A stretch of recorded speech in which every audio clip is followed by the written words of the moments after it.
The name Harry Swoger may not immediately come to mind, but if you grew up watching television in the 1960s, westerns, crime dramas, or early sitcoms, his face is one you've seen countless times.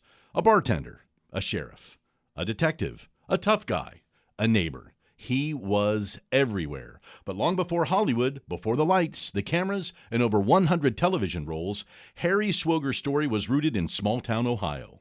Born March 6, 1919 in Clinton Township, Knox County, near Mount Vernon, Ohio. Swoger grew up in a working-class family and graduated from Mount Vernon High School in 1936. By 1941, his path led him to Utica, Ohio, a small village where life moved at a quieter pace, and where his story would take a deeply personal turn. On the evening of August 19, 1941, at exactly 7:45 p.m., Harry married Edith Torrens. The ceremony was simple, held at the bride's home, performed by Reverend B.H. Smallwood with no attendance. While it's unknown if their fathers were present, both the bride's and groom's mothers were there, witnesses to the beginning of a marriage that would span nearly 3 decades. Edith Torrens was born April 28, 1913, the daughter of James C. Torrens and Elizabeth G. Friel Torrens of Utica. She graduated from Utica High School as part of the class of 1931, where she was also a member of the girls' basketball team that won the 1930 Licking County Championship. She was known as hardworking and steady, but also deeply woven into the social fabric of her community. An avid bridge player, she was active in the local bridge club and a familiar presence at gatherings, hosting and attending bridge clubs, church functions, parties, and weddings. She was, in many ways, part of Utica's social heartbeat. Professionally, Edith trained as a nurse and worked at Newark City Hospital on Everett Avenue in Newark. In 1932, she briefly expanded her experience at a hospital in Cleveland before returning closer to home. On November 25, 1937, she began working at the newly opened Benz and Swoverland 5 and 10 cent store in Utica. The store was operated by Fred Bentz of Delaware and his partner Walter Swoverland, with the assistance of Don Swoverland, who served as manager until January 1940 alongside Russell Roth.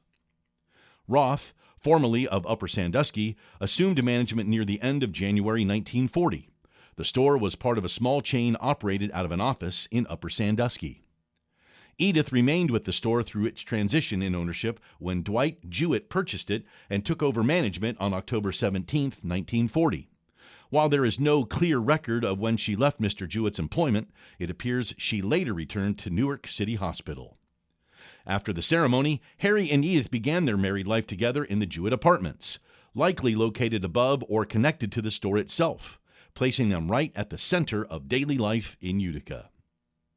It was here, in this tight-knit community, that their life together truly began. Not in Hollywood, not on a stage, but in a small town where neighbors knew one another and roots ran deep.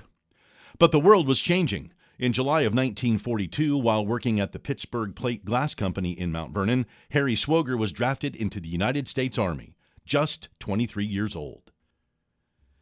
He served in the 3593rd Service Command Unit with training in Washington, Pennsylvania, and time spent at Fort Hays in Columbus. His assignments took him across Ohio, Cambridge, Van Wert, Dayton, and Newark, wherever he was needed.